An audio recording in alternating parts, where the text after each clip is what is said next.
Aquele abraço, gente amiga, é um prazer enorme poder estar junto com você aqui na Vibe Esporte. E antes de falar do tema central da nossa conversa de hoje, eu vou pedir para você se inscrever no canal, estamos chegando perto dos 100 inscritos, então compartilhe também com seus amigos. Então se inscreva no canal, ative as notificações, deixe o seu like, comente também sobre as nossas publicações e vem com a gente nessa vibe positiva, é sempre um prazer enorme poder estar trocando uma ideia com você. E hoje o nosso tema central é: quem é a Croácia? Adversária do Brasil na fase quartas de final da Copa de 2022. Então, vamos nessa? Roda a vinheta!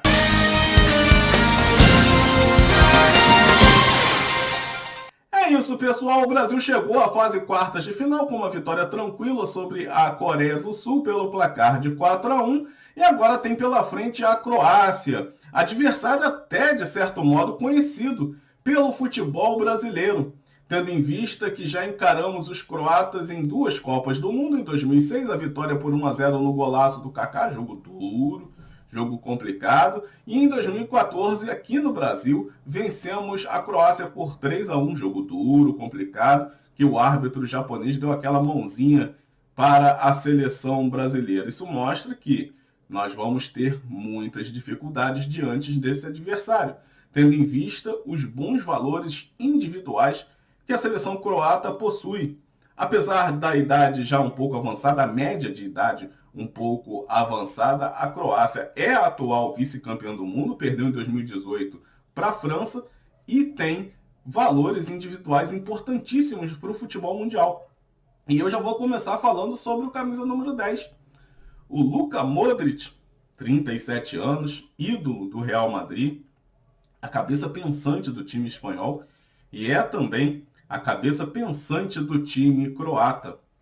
Jogador talentosíssimo, foi escolhido inclusive um dos melhores jogadores, o melhor jogador do mundo em 2018, por tudo que fez na Copa do Mundo. Ele conduziu muito bem a seleção croata naquela ocasião para a decisão da Copa da Rússia. E agora eu vejo que se passaram 4 anos, né? O Modric na época tinha 33, hoje está com 37. Então a gente vê que o tempo realmente vem pesando, embora com a bola no pé ele realmente é um jogador perigoso e vai ter que ter uma atenção especial à marcação brasileira, que joga praticamente com um volante, né, que é o Casemiro. Aliás, que volante, né? O Casemiro vem fazendo uma Copa assim espetacular, para mim o principal jogador da seleção brasileira. Vai ter que ter uma atenção especial com esse jogador. Não sabemos ainda se o Alexandre vai ter condições de jogo, caso não tenha o Danilo. Foi muito bem na função contra a Coreia, mas contra a seleção da Croácia é uma situação diferente. E como eu falei, a Croácia tem jogadores importantes no cenário mundial que fazem parte desse time. O ponto forte, claro, é o cérebro da equipe, é o Luka Modric. Tem também um centroavante grandalhão, mas dentro da área ele é muito perigoso. Então a nossa dupla de zaga, o Thiago Silva e o Marquinhos, vão ter que ter muito cuidado em relação a isso, que é o Kramaric. Kramaric que inclusive nos primeiros jogos, na fase de grupos, deixou dele. Então é um centroavante, é um camisa número 9 muito perigoso. Vai ter que ter uma atenção redobrada à dupla de zaga brasileira e o goleiro Alisson também. O Brozovic é um dos grandes destaques da Inter de Milão, jogador experiente, sabe jogar, tem visão de jogo, muito bom. Eu vou falar do Majer, que é uma espécie de reserva do Luka Modric, caso a partida se estenda para uma prorrogação, que é bem provável de acontecer, tá, gente?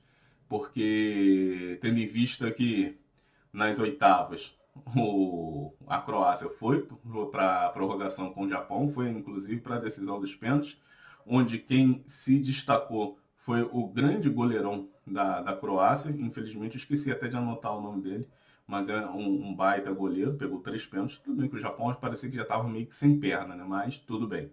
O Majer é o substituto direto do Luka Modric. Tem o Perisic, que também é um jogador que atua no futebol inglês joga pelo lado do campo e é um atleta que pode levar muito perigo.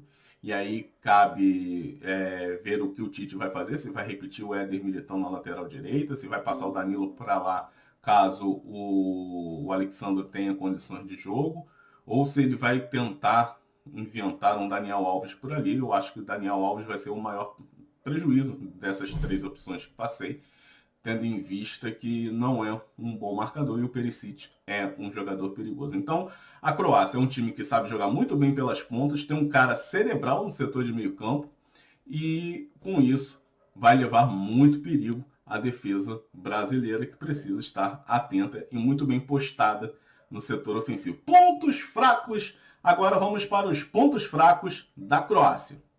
Falando do ponto fraco da Croácia, a Croácia tem a média de idade bem avançada, é um time experiente, vem cansado do jogo contra o Japão. O Japão deu trabalho, levou a partida até os pênaltis, e isso faz um desgaste físico, tendo em vista o tempo de recuperação mínimo. A partida já acontece ao meio-dia, na próxima sexta-feira, então meio-dia horário do Brasil, tá, gente? Então, isso vai fazer com que a Croácia tenha muita dificuldade. É um time pouco combativo.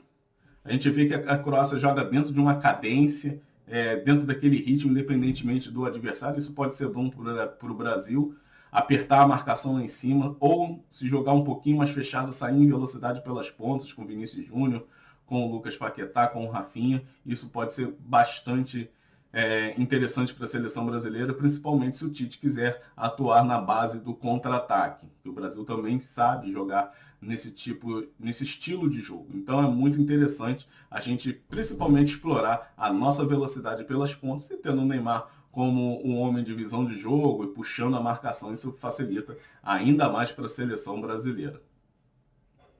Então é isso, gente.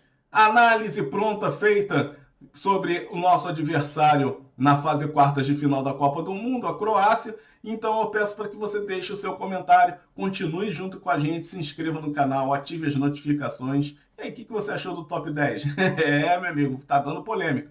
Mas aí a gente vai sempre trocando essa ideia aqui na Vibe Sport. Se inscreva no nosso canal, deixe o seu like, ative as notificações, também deixe o seu comentário, que é muito importante para a gente. Eu volto numa próxima oportunidade para falar tudo sobre o mundo esportivo aqui na Vibe Sport.